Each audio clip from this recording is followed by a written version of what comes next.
Hello everyone, welcome to the channel. तो कैसे आप सब? आई होप सभी अच्छे होंगे, अच्छे से पढ़ रहे होंगे। तो इस वीडियो में हम करने वाले हैं इलेक्ट्रिक पोटेंशियल के प्रीवियस ईयर क्वेश्चन। और ये जो प्रीवियस ईयर क्वेश्चन है ये कोई आम क्वेश्चन नहीं है, मतलब ये गोल्ड क्वेश्चन है। ऐसा क्यों है सर? क्योंकि ये मोस्ट इंपॉर्टेंट है और ये प्रीवियस ईयर 10 ईयर्स में बहुत ज़्यादा पूछे गए हैं। मतलब ये टाइप्स जो मैं आज तुम्हें इस वीडियो में करा दूंगा, ये टाइप्स बहुत ज़्यादा आई है हमारे पिछले 10 साल के अंदर। ओके, तो प्रीवियस ईयर कर रहे हैं पोटेंशियल के, बट कैपेसिटर या फिर कैपेसिटेंस के जो प्रीवियस ईयर है वो नेक्स्ट वीडियो जो होगा हमारा क्वेश्चन का, एकेडमिक वीडियो जो पढ़ाने का वीडियो होगा उसमें आप लोगों को करवा दिए जाएंगे।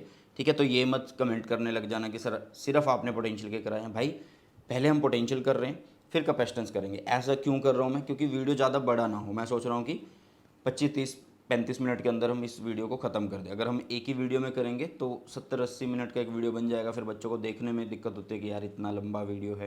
तो इसलिए पार्ट्स में हम क्वेश्चंस को कर रहे हैं। ठीक है, तो अभी करने वाले इलेक्ट्रिक पोटेंशियल के प्रीवियस ईयर क्वेश्चन आपके बोर्ड एग्जाम के लिए क्लास 12th के। ठीक है, और टेलीग्राम चैनल पे आप लोगों को पीडीएफ मिल जाएगी। टेलीग्राम चैनल का लिंक डिस्क्रिप्शन बॉक्स में है। साथ में इंस्टाग्राम पे आप मुझे मैसेज कर सकते हैं अगर आपको फिजिक्स के रिगार्डिंग, नोट्स के रिगार्डिंग कोई भी परेशानी अगर आ रही है। चलिए शुरुआत करते हैं पहले क्वेश्चन से। देखिएगा पहला क्वेश्चन क्या है। Two small conducting ball A and B of radius R1 and R2 have charges Q1 and Q2 respectively. मतलब सबसे पहले इनके क्वेश्चन के अकॉर्डिंग चलते हैं। इन्होंने बोला कि भाई दो बॉल हैं, एक ए है और एक बी है, एक पे चार्ज Q1 है और एक पे Q2 है। एक का जो रेडियस है वो R1 है, दूसरे का जो है वो R2 है। ओके, अब उसने एक कंडीशन लगा दी, they are connected by a wire. अब उनको एक वायर से जोड़ दिया गया। Obtain the expression for the charges A and B in equilibrium. भाई मतलब वो बोल रहा है कि अब जैसे ए और बी को जोड़ा है, ठीक है, वायर से जोड़ दिया है, अब क्या होगा कि उनके चार्जेस का हम एक्सप्रेशन निकाल के दिखाएं। तो इसका मतलब ये है कि भाई जब तक वायर नहीं कनेक्ट करी थी तब भी हमें चार्ज का एक्सप्रेशन पता होना चाहिए ना, तब चार्ज कितना होता है। तो देखो बिफोर की हम बात करते हैं। ए और बी लगाया हमने, जिस पे Q1 है और एक पे Q2 है। इसका रेडियस R1 होगा, इसका R2 होगा। तो चार्ज का एक्सप्रेशन हम कैसे निकाल सकते हैं? क्यों ना हम सरफेस चार्ज डेंसिटी को यूज़ करें। तो सरफेस चार्ज डेंसिटी क्या होती है भाई? ऊपर होता है चार्ज और नीचे क्या होता है? एरिया होता है। नीचे क्या होता है भाई साहब? एरिया होता है। ठीक है, तो अगर मैं ए का सिग्मा 1 लिखना चाहूँ, मतलब सरफेस चार्ज डेंसिटी लिखना चाहूँ, तो क्या लिखूंगा? उसके ऊपर का चार्ज तो कितना भाई? Q1। उसका एरिया कितना होगा भाई? ये एक बॉल है, ball.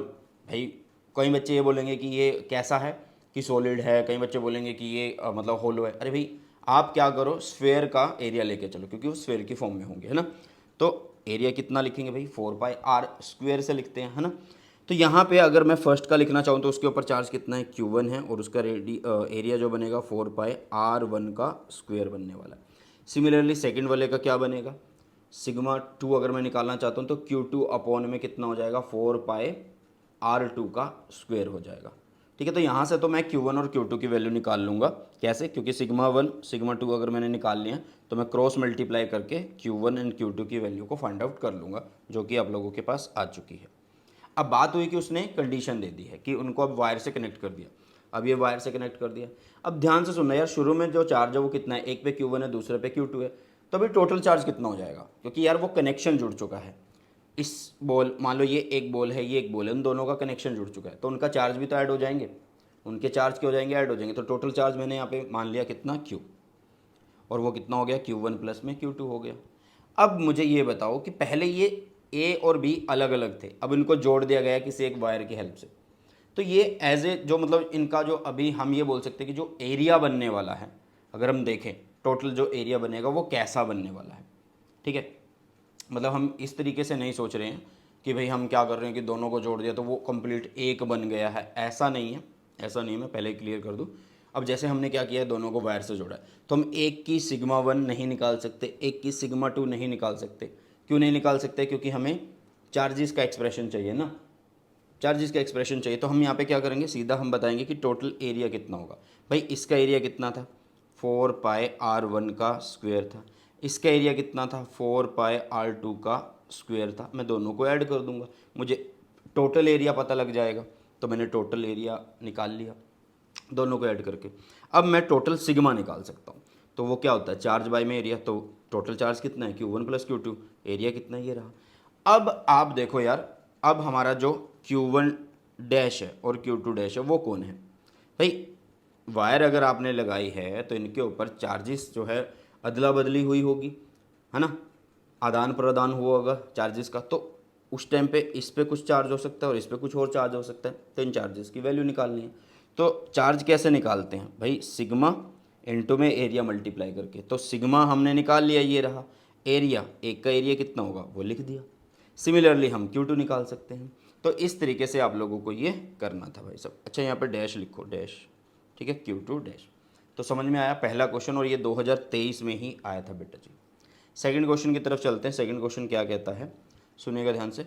The electric potential V at any point x y z is given by this, मतलब एक इक्वेशन दी हुई है और x जो है वो मीटर के अंदर है, v जो है वो वोल्ट्स के अंदर है। The electric field at that point बताओ। आपको बोला है कि इलेक्ट्रिक फील्ड निकालो इन पॉइंट्स के ऊपर। देखो यार, सबसे पहले आपके पास जो इक्वेशन गिवन है वो कैसी है? वो है आप लोगों के पास जो इक्वेशन गिवन है वो v is equal to 3x² दी हुई है। यहाँ पे ये होता है x, ये होता है y और ये होता है z। तो साफ पता लग रहा है कि हमारा जो पोटेंशियल हम निकाल सकते हैं वो सिर्फ z के केस में निकाल सकते हैं, z वाले पॉइंट के लिए निकाल सकते हैं, बाकियों के लिए नहीं निकाल सकते। क्यों नहीं निकाल सकते? ध्यान से सुनना। देखो E क्या होता है, माइनस लगाते हैं यहाँ पे partial differentiation of v with respect to x, अगर x एक्सिस पे निकालना चाहते हो। सिमिलरली अगर y पे निकालना चाहते हो तो minus partial differentiation of v with respect to y, और सिमिलरली z के लिए भी हम ऐसा ही करने वाले हैं, है ना, यस और नो। अब यहाँ पे एक बात देखो, हमारी जो इक्वेशन है उसमें सिर्फ x है, तो हम x के रिस्पेक्ट में ही डिफरेंशिएशन कर पाएंगे, बाकियों के लिए तो वो क्या होने वाली है, डिफरेंशिएशन जीरो होने वाली है, तो इनके लिए तो आएगा ही नहीं आंसर, सिर्फ इसके लिए आने वाला है। तो इसको हम डिफरेंशिएट कर लेते हैं। v दिया हुआ आप लोगों के पास कितना, 3x²। तो यहाँ पे e की वैल्यू आएगी माइनस d/dx करेंगे और यहाँ पे 3x² कर देंगे, तो ये कितना बनेगा, 6x बन जाएगा भाई, -6x, क्योंकि पावर क्या होती है, आगे आती है ना। देखो अगर xn दिया हुआ है तो n आगे xn-1 कर देते हैं हम, ये डिफ्रेंशिएशन का रूल होता है।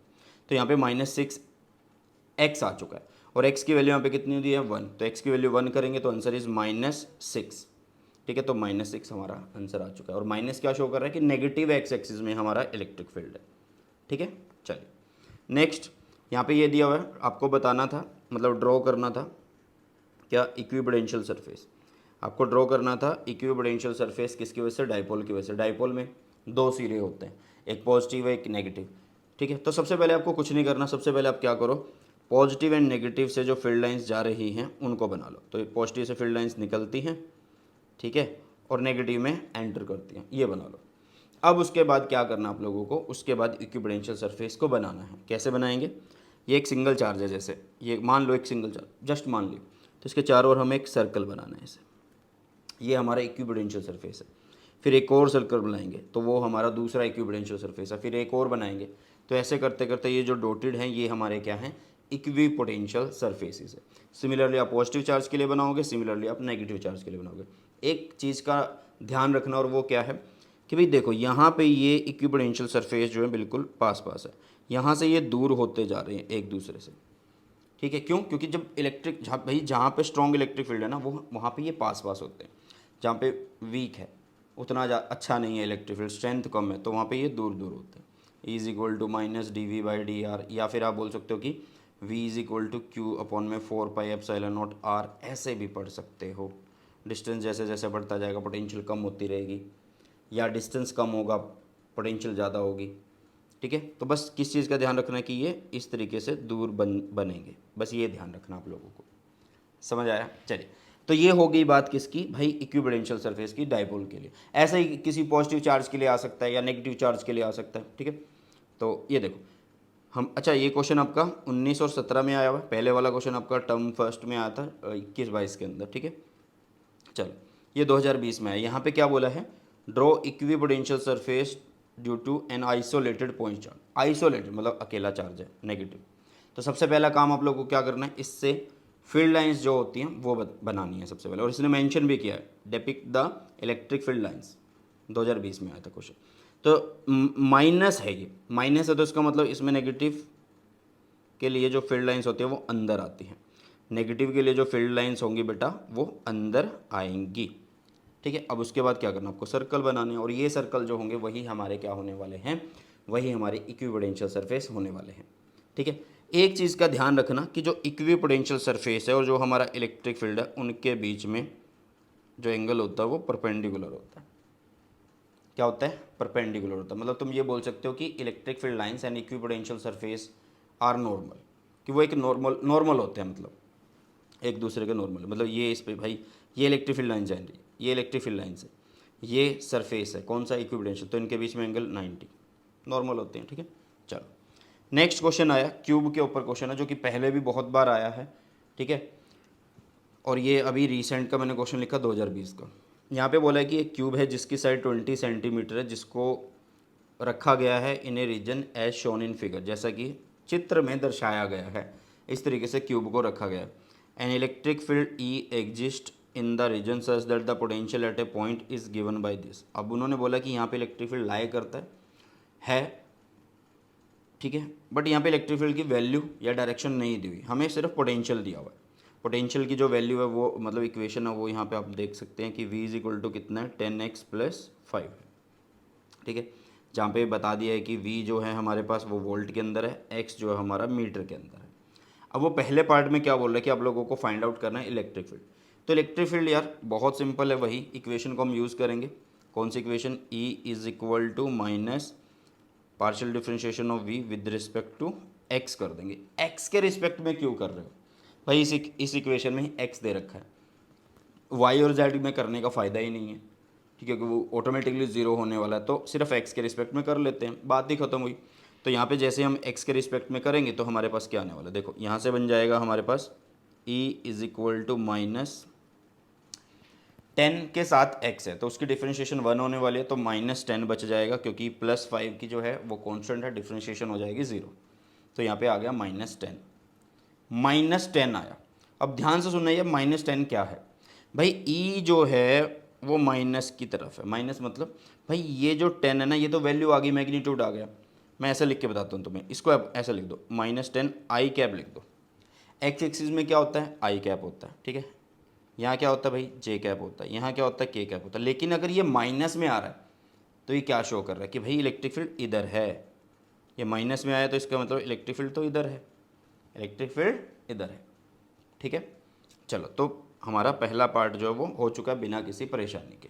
दूसरे पार्ट की बात करते हैं। Total electric flux through the cube निकालना है कि क्यूब में से कितना फ्लक्स होके जा रहा है। एक चीज़ का ध्यान रखना भाई, फ्लक्स जब भी निकालना आपको करना ही क्या है? आपको E.ds करना है या फिर E.s करना है, मतलब एरिया करना है। तो हम एरिया कर रहे हैं। ठीक है, अब ध्यान से सुनना, अगर मैं इसको ओपन करता हूँ, तो मेरे पास बचेगा E a cos थीटा बचने वाला है। और ये जो थीटा होगा ना, ये किस किस के बीच में है?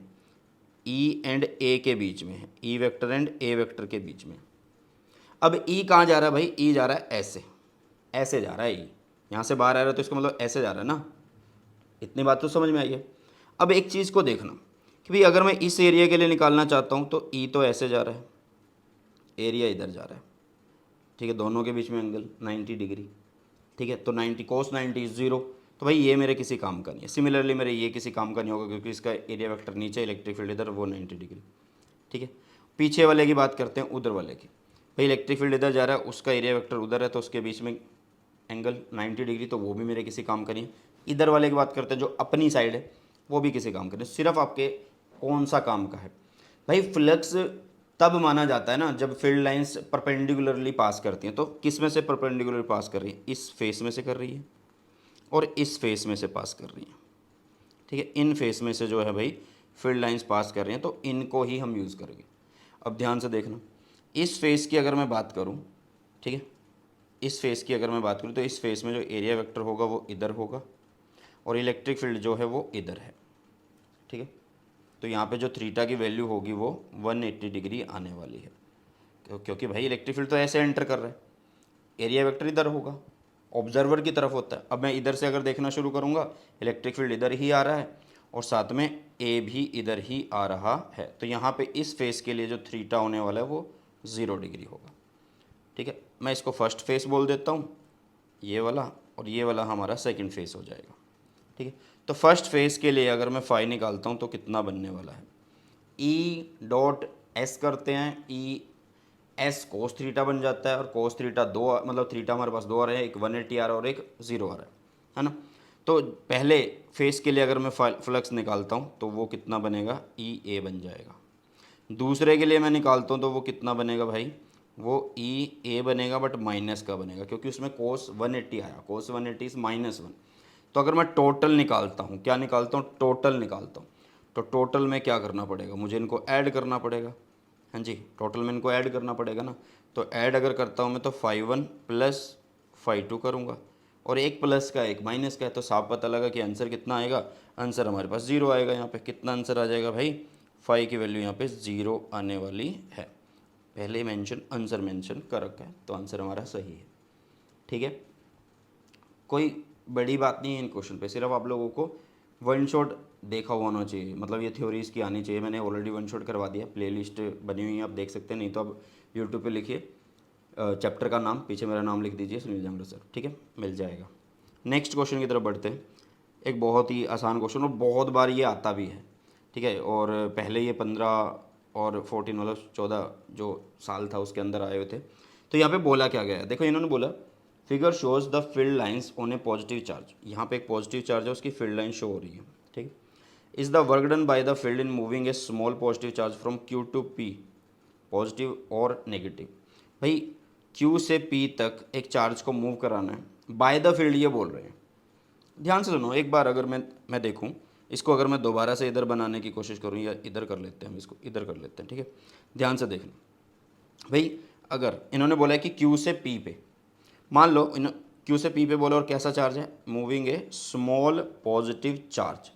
यहाँ पे अगर एक पॉजिटिव चार्ज मैंने रख दिया, ध्यान से सुनना, तो उसके ऊपर फोर्स कैसी लगेगी यार, जो फील्ड होगा उसके ऊपर फोर्स इस डायरेक्शन में लगाएगा या नहीं लगाएगा, यस और नो। फील्ड उसके ऊपर कैसी फोर्स लगाएगा भाई, बाहर की तरफ लगाएगा कि चल, लेकिन आप बोल रहे हो कि कहाँ से कहाँ, क्यू से पी पे, क्यू से पी पे। एक तरीके से आप डिस्प्लेसमेंट इधर बोल रहे हो, दोनों के बीच में एंगल देख लो यार कितना आ रहा है, अपना एक लॉजिक लगा लो। वर्क डन क्या होता है, F dot D S, F dot D S, D S को मतलब डॉट डी एस को अगर ओपन करते हैं तो F D S cos theta बनेगा, कोस थीटा मतलब थीटा की वैल्यू 180, तो माइनस ही तो आ रहा है, तो आंसर कितना होगा, निगेटिव आने वाला है।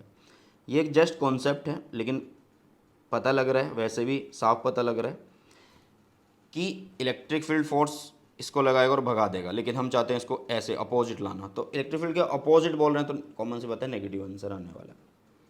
ठीक है, चलिए आगे बढ़ते हैं। नेक्स्ट क्वेश्चन थोड़ा सा कैलकुलेशन का है, मतलब कैलकुलेटिंग पार्ट है, बट इतना मुश्किल नहीं है। यहाँ पे क्या बोला है, 3 point charges Q, small Q and minus Q, वो भी स्मॉल है, are kept at the vertices of an equilateral triangle जिसकी साइड है L.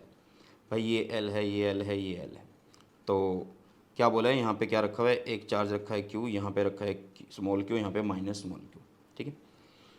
What is electrostatic potential energy of the arrangement. भाई ट्रायंगल के लिए तुमने फॉर्मूला पढ़ा होगा, कैसे लिखते थे भाई, सिंपल से एक फॉर्मूला लिखते थे हम कि क्यू, कैसे लिखते थे मैं लिख के बताता हूँ। मान लो ये Q1 है, ये Q2 है और ये Q3 है, मैं ये मान लेता हूँ, तो हम इसको कैसे लिखते थे, K Q1 Q2 अपॉन में जो डिस्टेंस है, डिस्टेंस यहाँ पे कितना दे रखा है भाई, यहाँ का L दे रखा है, प्लस में K Q2 Q3 अपॉन में डिस्टेंस, प्लस में K Q3 Q1 अपॉन में डिस्टेंस, ऐसे ही तो लिखते थे। अब यहाँ पे देखो Q1 Q2 कौन है, Q1 हमारे पास ये है कैपिटल Q, Q2 कौन है, ये छोटा Q, तो वही उसी फॉर्म में मैंने इनको लिखा है भाई, और कुछ भी नहीं लिखा है। तो वही फॉर्मूला लगाएंगे हम, पहले इन दोनों के बीच की पोटेंशियल एनर्जी लिख देते हैं, तो ये क्या होगा, K Q माइनस Q, इनके बीच का डिस्टेंस तो L हो गया, प्लस, क्योंकि यार ये 3 का पूछ रहा है, 3 चार्जेस है ना, यहाँ पे एक सिस्टम बना हुआ जिसमें 3 चार्जेस हैं, 1 2 3 यहाँ पे रखे हुए, फिर प्लस किया हमने K Q, इस Q को अपॉन में डिस्टेंस, प्लस इनका रह गया, क्योंकि हमने इसका और इसका तो कर लिया ना, अब इसका रह गया, तो इन दोनों के बीच का भी कर लेते हैं, प्लस K, एक है Q, एक है माइनस ऑफ Q, नीचे डिस्टेंस। अब ध्यान से देखना कि भाई ये वाला जो है, ये वाला और ये वाला कैंसिल हो जाएंगे, क्योंकि ये तो भाई देखो ना, एक प्लस का है एक माइनस का है, तो ये तो हो जाएगा कट सीधा, बिना किसी देरी के ये कट हो गया, ये कट हो गया, ये कट हो गया, तो बचा कौन आप लोगों के पास, बचा कौन, ये बचा, ये कितना है, K क्यू और क्यू को मल्टीप्लाई करेंगे तो क्यू स्क्वायर बनेगा और माइनस आ गया बाहर और नीचे एल था ही। ठीक है, तो ये आ गई किसकी वैल्यू, पोटेंशियल एनर्जी की वैल्यू। नेक्स्ट क्वेश्चन की तरफ बढ़ते हैं। नेक्स्ट क्वेश्चन हमें जो बोला गया वो बोला है the potential eight point D आप लोगों को निकालना है। भाई इस पॉइंट के ऊपर पोटेंशियल निकालना है, इस डी पॉइंट के ऊपर पोटेंशियल निकालना है, तो बहुत आसान है। क्या निकालें भाई, देखो अगर मैं इसकी वजह से यहाँ पे पोटेंशियल लिख दूँ तो मिल सकती है, क्या ही दिक्कत, डिस्टेंस मेरे को पता है L/2 है, चार्ज मेरे को पता है, क्योंकि देखो पोटेंशियल का फॉर्मूला क्या होगा, पोटेंशियल का फॉर्मूला इस KQ/R होने वाला है।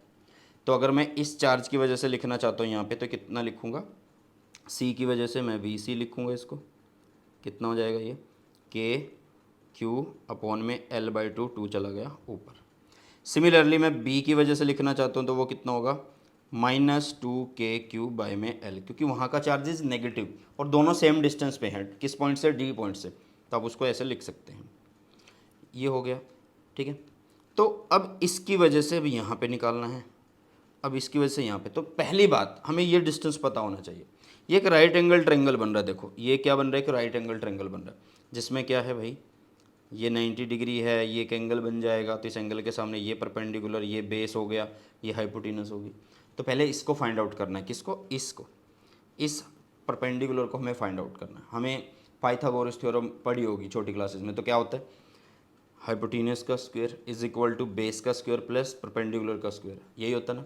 चलो तो वही किया हमने। AD अगर मुझे निकालना है, AD अगर मुझे निकालना है तो मैं हाइपोटेनस के स्क्वायर माइनस कर दूंगा ये पाइथागोरस थ्योरम से, तो ये मैंने माइनस कर दिया, तो अंडर रूट में लिखा L² माइनस लिखा L/2 का स्क्वायर, तो वो बना L²/4। तो इसको सॉल्व करेंगे तो ये 3√3/2 L बन रहा है। तो अब इसका मतलब अब A की वजह से जो पोटेंशियल होगा, A की वजह से जो पोटेंशियल होगा वो कैसे लिखा जाएगा, KQ नीचे आएगा √3 L2 चला गया ऊपर, यही आएगा, यही है। अब ध्यान से देखना, हमें क्या बोला गया कि इस पॉइंट पे निकालना, भाई इसकी वजह से, इसकी वजह से और इसकी वजह से सबको ऐड कर दूंगा। अब इनको अगर मैं ऐड कर रहा हूँ, इनको अगर मैं इनको ऐड कर रहा हूँ तो साफ देखो यार, ये और ये तो कैंसिल हो रहे हैं, क्योंकि एक नेगेटिव और एक पॉजिटिव है, तो आंसर मेरा यही बच रहा है और मैच कर गया हमारा आंसर 2KQ/में √3L। ठीक है, चलिए नेक्स्ट क्वेश्चन की तरफ बढ़ते हैं। नेक्स्ट क्वेश्चन इन्होंने पिछले से रिलेटेड ही बोला है, थोड़ा सा बस चेंज है। क्या बोला है, ध्यान से सुनना।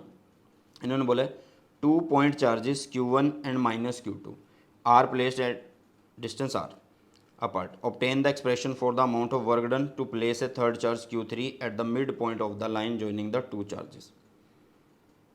मतलब इसी टाइप के क्वेश्चन से रिलेटेड है ये। अब ध्यान से सुनना, यहाँ पे एक मिनट, ये अच्छा इससे रिलेटेड नहीं है, ये रिलेटेड है इससे, क्योंकि नेक्स्ट पार्ट चलो कर लेते हैं, कोई बात नहीं, कोई किसी से रिलेटेड हो, हमें तो कॉन्सेप्ट चाहिए।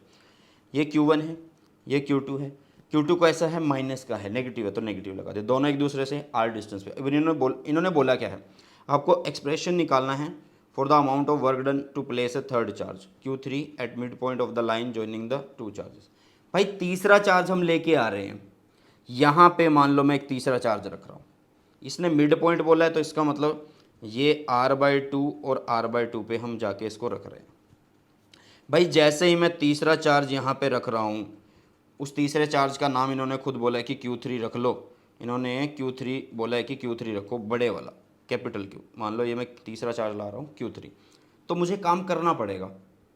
क्यों करना पड़ेगा, क्योंकि भाई साहब अब पहले से एक चार्ज पड़ा है, ये इसके ऊपर एक पोटेंशियल लगाएगा और ये भी इसके ऊपर एक पोटेंशियल लगाएगा, तो मतलब इनके अगेंस्ट हमें काम करना पड़ रहा है ना, तो काम करना पड़ेगा।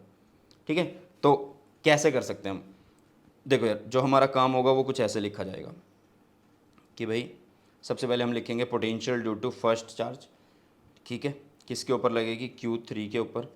फिर potential due to first charge किसके ऊपर लगेगी भाई, Q3 के ऊपर। यही तो होगी, यही तो हमारा वर्क डन है। तो V1 कैसे लिखी जाएगी, V1 कहाँ तक लग रही है, यहाँ तक लग रही है, तो लिख दो यार, किसकी वजह से होती है V1। V का फॉर्मूला क्या होता है, KQ/में R होता है, तो K लिखा, Q कितना यहाँ पे Q1 है, Q3 पहले से पड़ा है, और R यहाँ पे कितना R/2, 2 चला गया ऊपर, 2 चला गया ऊपर। प्लस में V2 कितना माइनस की वजह से है, तो K लिखेंगे -Q2 लिख देंगे, Q3 यहाँ पे है R/2, 2 चला गया ऊपर। इसको ऊपर करके लिख लो, 1 मिनट रुको, इसको ऊपर करके लिख दो, ऐसे लिख दो, r/2 2 चला गया यहाँ पे। अब ध्यान से देखो, ये आ चुका है भाई W की वैल्यू। इन्होंने क्या बोला था, हमें अमाउंट ऑफ वर्क डन निकालना था। थोड़ा सा और इसको हम सॉल्व करें तो कैसे कर सकते हैं, ऐसे कर दें कि भाई 2 को बाहर ले लिया, Q को बाहर ले लिया, Q3 को बाहर ले लिया, R को बाहर ले लिया, अंदर रह गया कौन, Q3 है क्या पहले, नहीं 1 मिनट रुको, पहले तो हमारे पास Q1 रह जाएगा ना, Q3 तो बाहर चला गया, यहाँ पे Q1 आ जाएगा माइनस Q2 आ जाएगा, ये और सिंप्लीफाई हमने कर दिया। तो ये हमारा आंसर आ चुका है, ठीक है। 2K Q3 देख लो ना भाई, ये लिखा पहले फिर ये लिखा, क्योंकि पोटेंशियल का फॉर्मूला क्या होता है, K Q1 Q2 बाय में R। तो पहले तो हमने ये लिखा, इसमें से 2K और Q3 बाहर आ गए, 2K Q3 बाहर आ गए, नीचे से R बाहर आ गया, तो बचा बस ये।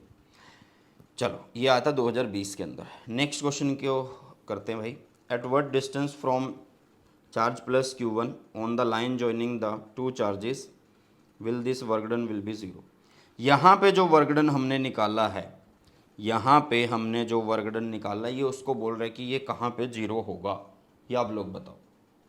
मतलब डिस्टेंस बताना आप लोगों को पहले चार्ज से, इस चार्ज से कितनी दूरी पे ये वर्क डन जो है जीरो है। At what distance from the charge Q1 on the line joining the two charges will this work done will be zero, work done भी ज़ीरो, ठीक है।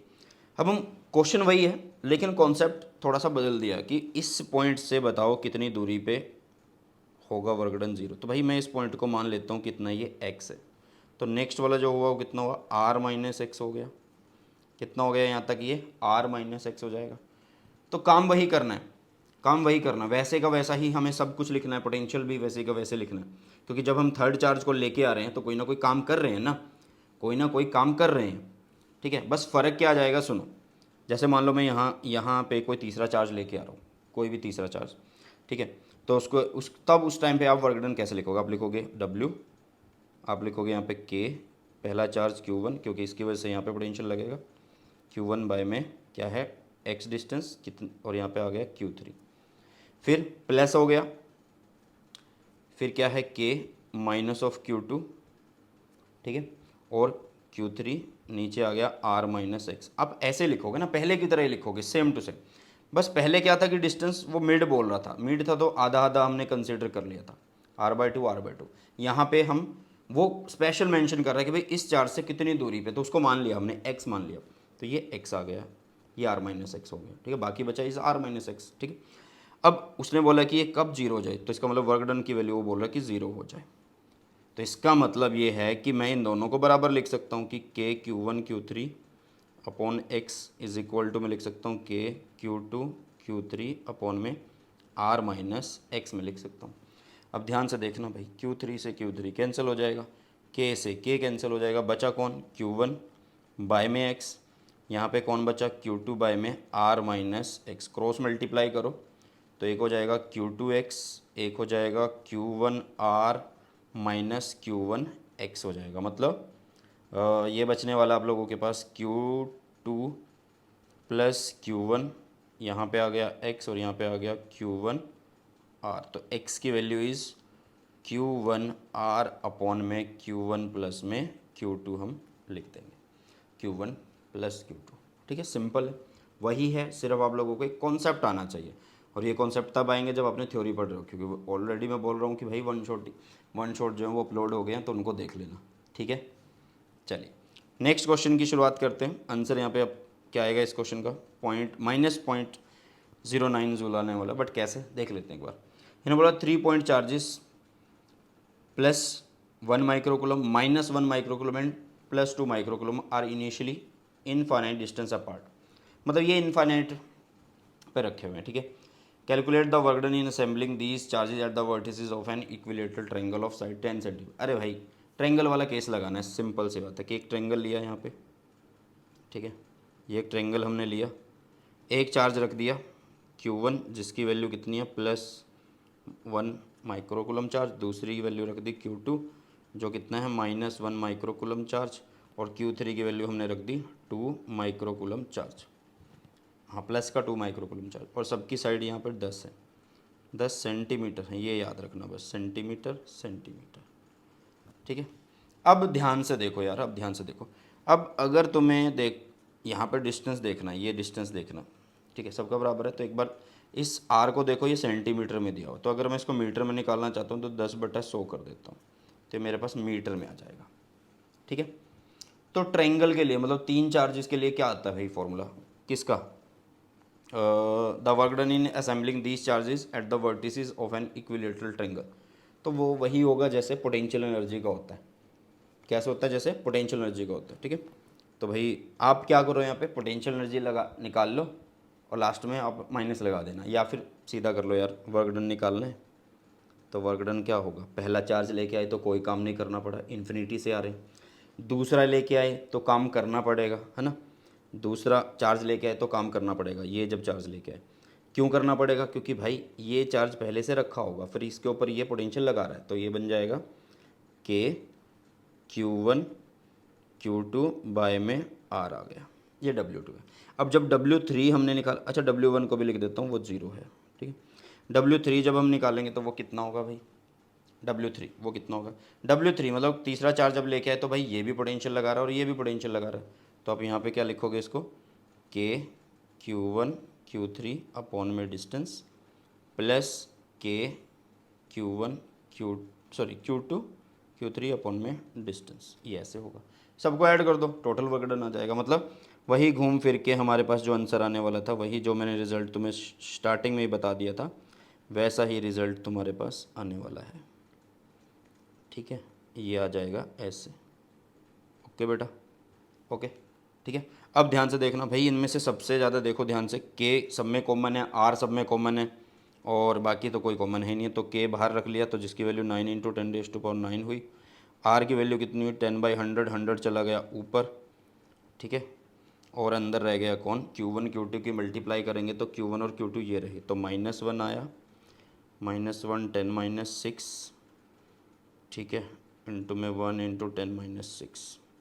ठीक है, प्लस करेंगे Q1 Q3 को, Q1 इज़ पॉजिटिव का, Q3 is positive का, तो 2 × 10⁻6, 10⁻6 रख देते हैं।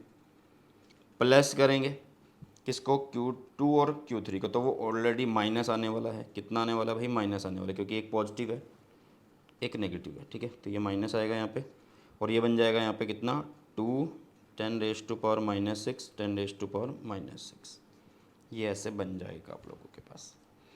तो बस जो कटता भाई उसको काट दो, क्या ही दिक्कत है।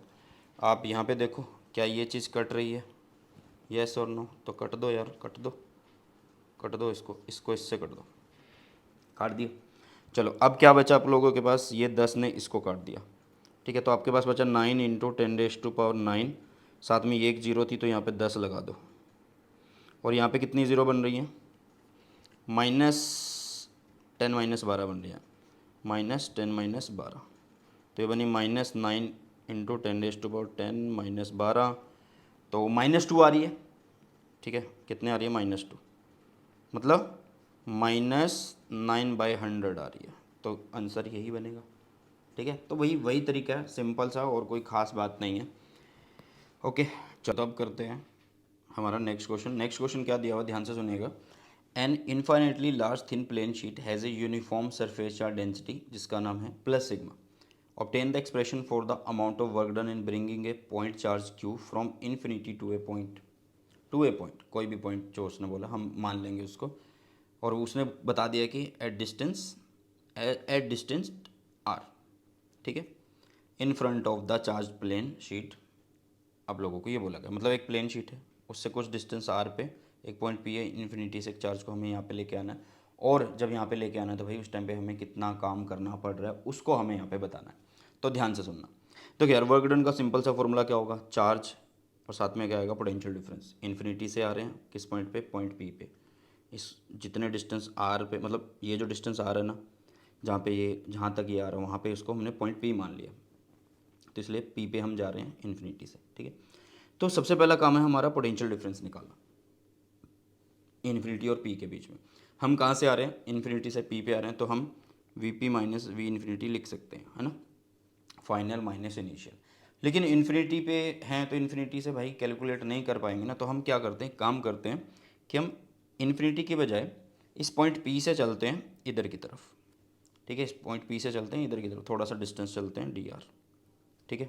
मतलब हम पी से इन्फिनिटी पे चलेंगे और बाद में हम क्या करेंगे, बाद में इसको रिवर्स करने के रिवर्स कर देंगे, मतलब अगर इन्फिनिटी टू पी निकालना है तो लास्ट में हम नेगेटिव लगा देंगे। जिसने कॉन्सेप्ट समझा है उसको अच्छे से समझ में आएगी ये चीज़, ठीक है। तो अभी हम क्या करेंगे, वी इन्फिनिटी से पी निकाल लेते हैं कि हम इन्फिनिटी पे अब जा रहे हैं, ये मान लेते हैं फाइनल माइनस इनिशियल। तो क्या होगा भाई, उसको हम लिखेंगे minus E dot D R लिखेंगे। कहाँ पे जा रहे हैं भाई, इन्फिनिटी पे जा रहे हैं। कहाँ से जा रहे हैं, पी पॉइंट से, मतलब आर से जा रहे हैं इन्फिनिटी पे। तो अभी ध्यान से देखना कि इस ई डॉट डी आर को अगर मैं ओपन करता हूँ तो ये बन जाएगा डी आर की जगह अब साथ में आ जाएगा कोस थीटा। थीटा की वैल्यू कितनी है भाई, इलेक्ट्रिक फील्ड किधर है, इससे इधर है, प्लस सिग्मा है तो इससे भाई इलेक्ट्रिक फील्ड इधर है, डी आर उसी साइड है, तो थीटा की वैल्यू कितनी है 0 डिग्री। तो हमने थीटा लिख दिया यहाँ पे 0 डिग्री और ये बन गया हमारे पास माइनस आर, ये है इन्फिनिटी ई डी आर हो गया, ठीक है। अब एक शीट है, उस शीट की वजह से डिस्टेंस आर पे इलेक्ट्रिक फील्ड कितना होता है, तो इलेक्ट्रिक फील्ड होता है भाई सिग्मा अपॉन में 2 एप्सिलॉन नॉट। कितना होता है, सिग्मा अपॉन में 2 एप्सिलॉन नॉट। तो उसको हमने यहाँ पे लिख दिया, गॉस थ्योरम जिसने पढ़ी है तो उसको आसानी होगी। तो सिग्मा अपॉन में 2 एप्सिलॉन नॉट, यहाँ पे आ गया डी आर। अब सिग्मा अपॉन 2 एप्सिलॉन नॉट इस शीट की वजह से उस डिस्टेंस पे तो फील्ड कांस्टेंट है, तो उसको हमने बाहर लिख लिया, सिग्मा अपॉन 2 एप्सिलॉन नॉट, ये माइनस है और इंटीग्रेट कर देंगे डी आर को आर टू इन्फिनिटी। तो जब आप इसको इंटीग्रेट करोगे तो बचेगा क्या, सिर्फ यहाँ पे आर बच जाएगा और आर के ऊपर लिमिट आ जाएगी कहाँ से कहाँ की भाई, स्मॉल आर से इन्फिनिटी की, मतलब अपर माइनस लोअर कर देंगे, ठीक है। तो यहाँ पे आ जाएगा इन्फिनिटी माइनस लोअर लिमिट, ठीक है। ये है हमारा इन्फिनिटी टू पी। अगर मैं पी टू इन्फिनिटी लिखना चाहता हूँ, पोटेंशियल डिफरेंस कुछ इस तरीके से लिखना चाहता हूँ, तो इसको माइनस लगा दूंगा और तो ये प्लस में मैं लिख दूंगा, मतलब सिग्मा अपॉन 2 एप्सिलॉन नॉट, ठीक है, ऐसे कर दूँ। और यहाँ पे ये, अब ध्यान से देखना यार, अब ध्यान से देखना, यहाँ पे एक चीज़ को यहाँ पे सीधा ही क्लियर कर लेते हैं। देखो ये माइनस है तो इसको मैं प्लस लिख दूंगा, सिग्मा अपॉन 2 एप्सिलॉन नॉट हो जाएगा। और यहाँ पे क्या, एक काम करो, आप एक काम करो, इसको आर माइनस इन्फिनिटी लिख देना, क्या ही दिक्कत है, कुछ नहीं होने वाला, कुछ भी नहीं होने वाला, कोई दिक्कत नहीं होगी।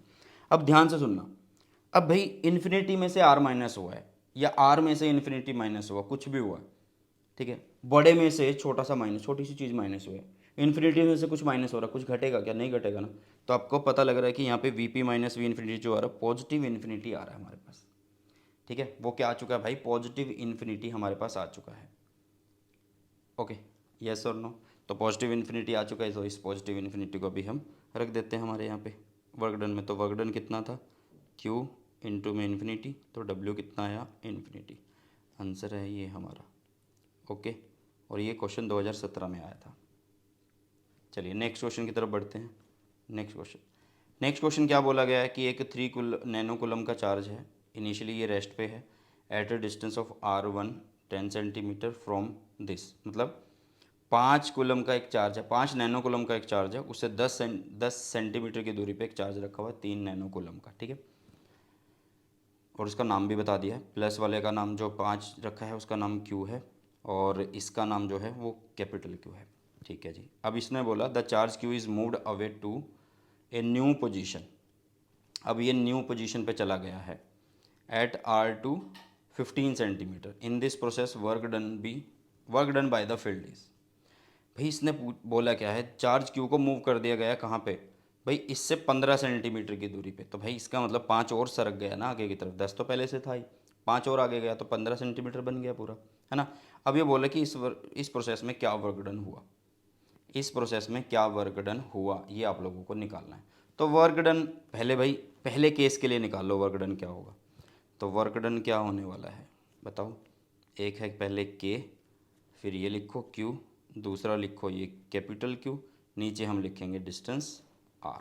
नीचे क्या हम लिख देंगे, डिस्टेंस R लिखने वाले हैं पहले, ठीक है, मैंने लिखा ये।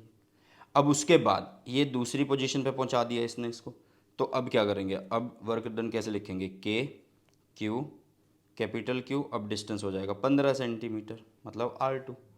अब आप लोगों को करना क्या है, वर्क डन निकालना है। तो वर्क डन होता क्या है भाई, चेंज इन पोटेंशियल एनर्जी, वही तो वर्क डन है। तो चेंज इन पोटेंशियल एनर्जी कैसे निकलेगा, यहाँ की जो पोटेंशियल एनर्जी है, यहाँ की जो पोटेंशियल एनर्जी है, उनको माइनस कर देंगे। भाई ये पोटेंशियल एनर्जी माइनस ये पोटेंशियल एनर्जी, क्या ही दिक्कत है।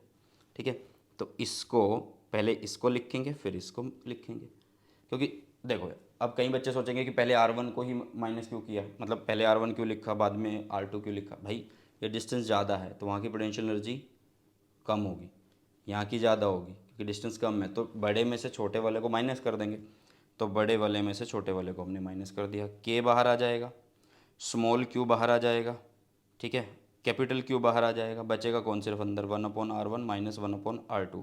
R1 की वैल्यू इज़ 10 सेंटीमीटर, उसको मीटर बना लो तो 10/100 बनेगा। ठीक है, तो 10/100 100 चला गया ऊपर। सिमिलरली 15 सेंटीमीटर को बनाओ मीटर में तो 15/100, तो 15/100 100 चला गया ऊपर। कैलकुलेशन है भाई, आंसर आ जाएगा, क्या ही दिक्कत है इसमें। Work done is what, change in potential energy, वो चेंज है आप लोगों का। ठीक है, चलिए नेक्स्ट क्वेश्चन बहुत आसान है, 2023 में आया question. An electric dipole of dipole movement आप लोगों को दी हुई है, इलेक्ट्रिक फील्ड भी दे दिया है, और P और E इस तरीके से हैं such that the dipole movement and the electric field are parallel है, तो इसका मतलब उन दोनों के बीच में एंगल इज़ 0 डिग्री, उन दोनों के बीच में एंगल इज़ 0 डिग्री। मतलब ये इलेक्ट्रिक फील्ड है, ये डाइपोल इस तरीके से है जिसकी डाइपोल मूवमेंट इधर आ रही है, तो दोनों के बीच में एंगल इज़ 0 डिग्री। वो आपसे बोल क्या रहा है, पोटेंशियल एनर्जी निकाल दीजिए। अरे भाई सिंपल सा फॉर्मूला होता है, U = -P.E, ठीक है, -P.E। P.E को ओपन करो तो PE cos थीटा, थीटा कितना है 0, तो हमारे पास cos 0 = 1, तो -PE निकालना है बस, -PE। तो P की वैल्यू रखी, E की वैल्यू रखी, पावर सिर्फ माइनस हो रही है, आपके पास आंसर आ रहा है -6 मिली जूल। ठीक है, क्योंकि एनर्जी है तो जूल में आने वाली है। ओके बेटा, चलिए नेक्स्ट क्वेश्चन की तरफ बढ़ते हैं। एक और question, the figure shows the variation of potential V with 1/R for 2 point charges Q1 and Q2 where V is the potential at distance R due to a point charge. Find Q1 and Q2। यहाँ पे एक graph दिखाया गया है जिसमें दो charges की वजह से V और 1/R, मतलब V और R के बीच का एक ग्राफ है। यहाँ पे V लिया है, यहाँ पे 1/R है, ठीक है, और उससे एक ग्राफ तुम्हें मिल रहा है Q1 एंड Q2 के लिए, चार्जेस Q1 एंड Q2 के लिए। तो आप लोगों का रेशो निकालना है Q1/Q2 का, तो इसका मतलब हमें Q1 और Q2 मिलना चाहिए ना, तो ही तो हम रेशो निकालेंगे। इसका मतलब हमें Q1 एंड Q2 मिलना चाहिए तो ही तो हम रेशो निकाल सकते हैं। आप यही बात बोल रहे हो? हाँ जी सर, यही बात बोल रहे हैं। तो भाई सुनो ध्यान से, ये क्या है, स्ट्रेट लाइन है, ये क्या है, स्ट्रेट लाइन, और ये कहाँ से जा रही है, ओरिजिन से जा रही है। भाई both are straight line passing through origin, तो इसका मतलब हम y = mx की जो रिलेशन है उसको यूज़ कर सकते हैं। m कौन है, स्लोप है, इतना समझ में आया ना कि m कौन है भाई, यहाँ पे स्लोप है। ओके, अब ध्यान से सुनना, अब ध्यान से सुनना, यहाँ पे हमें करना क्या है, हमें अपनी v की इक्वेशन लिखनी है। v की इक्वेशन क्या है, v = KQ/r। अगर मैं इस इक्वेशन को इस इक्वेशन से, मतलब इस इक्वेशन से अगर कंपेयर करूँ तो मुझे एक चीज़ मिल रही है कि जो स्लोप है वो एक तरीके से KQ के बराबर है, आप ये बोल दो, या फिर आप ये बोल दो कि यहाँ पे जो Q है वो डायरेक्टली प्रोपोर्शनल टू स्लोप है, ये बोल दो ना, ये और आसान रहेगा। ठीक है, तो यहाँ पे Q1, ठीक है, Q1/Q2 तुम निकालना चाहते थे, तो वो स्लोप के बराबर है। अब स्लोप कैसे निकलेगा भाई, स्लोप कैसे निकलेगा, सीधी सी बात है ना कि tan निकाल दो, तो Q1 का जो है वो है 60 डिग्री, तो यहाँ पे आ जाएगा tan 60 डिग्री। ये कितना है भाई 30, तो ये आ जाएगा tan 30 डिग्री। येस और नो, ये कितना आ जाएगा tan 30 डिग्री। समझ में आई चीज़। अब 60 डिग्री कितना होता है, मतलब tan 60 कितना होता है, देखो सिंपल से, अगर हम बिल्कुल सिंपल से करें तो sin 60 लिखते हैं, फिर साथ में cos 60 लिखते हैं, ऐसे लिखते हैं ना, 0 30 45 60 लिखते हैं हम। ठीक है, मतलब ऊपर लिखेंगे √3/2 और नीचे क्या लिखेंगे यहाँ पे 1/2, ये चला गया, तो ये इससे कट, तो √3 आ रहा है, तो यहाँ पे आएगी √3 की वैल्यू। नीचे tan 30 इज़ 1/√3, तो 1/√3, 3 चला गया ऊपर, तो ये बन गया 3:1। आंसर आ गया। इस तरीके से हमें करना है। और स्लोप किसका ज़्यादा है भाई, यहाँ पे Q directly proportional to M है, स्लोप है, तो नहीं मतलब चार्ज किसका ज़्यादा है, जिसका स्लोप ज़्यादा है उसका चार्ज भी ज़्यादा है, तो आप बोल सकते हैं। ठीक है, आंसर आ चुका है। नेक्स्ट क्वेश्चन और लास्ट क्वेश्चन है ये, ठीक है। Why are the electric field lines perpendicular to a point on equipotential surface of a conductor. Why are electric field lines perpendicular to an equipotential surface of a conductor. भाई ये बोल रहा है कि इलेक्ट्रिक फील्ड लाइन्स हमेशा perpendicular ही क्यों होती हैं? क्योंकि देखो यार, अगर इलेक्ट्रिक फील्ड का कोई भी कंपोनेंट इसके साथ साथ हुआ, इसके अलोंग हुआ, इस सरफेस के साथ साथ हुआ, तो अगर किसी भी पॉइंट, किसी भी चार्ज को आप एक पॉइंट से बी पॉइंट पे लेके जाना चाहते हो तो आप अगेंस्ट द इलेक्ट्रिक फील्ड आपको जाना पड़ेगा, अगर कंपोनेंट हुआ। और अगेंस्ट द इलेक्ट्रिक फील्ड अगर आप जा रहे हो तो काम करना पड़ेगा। लेकिन आपने पढ़ा है यार कि पोटेंशियल डिफरेंस तो होता ही नहीं है, कुछ जीरो ही होता है यहाँ पे, है ना। तो इसलिए भाई फील्ड हमेशा नॉर्मल ही होगा, फील्ड हमेशा नॉर्मल ही होगा, ठीक है। तो ये थे भाई previous year question, gold previous year question है। एंड आई होप कि आप लोगों को ये जो वीडियो है, ये सेशन बहुत अच्छा लगा होगा। कोशिश की गई है कि कम समय में आप लोगों को ज़्यादा चीज़ें समझ में आ जाए, इसलिए पार्ट्स में मैं तुम्हें पढ़ा रहा हूँ। इसके बाद आएंगे कैपेसिटर या फिर बोलो कि कैपेसिटेंस के क्वेश्चन आएंगे प्रीवियस ईयर। चलिए इसी के साथ इस वीडियो सेशन को करते हैं समाप्त, मिलते हैं जल्दी से नए सेशन में। सो बाय, टेक केयर, जय हिंद, वंदे मातरम।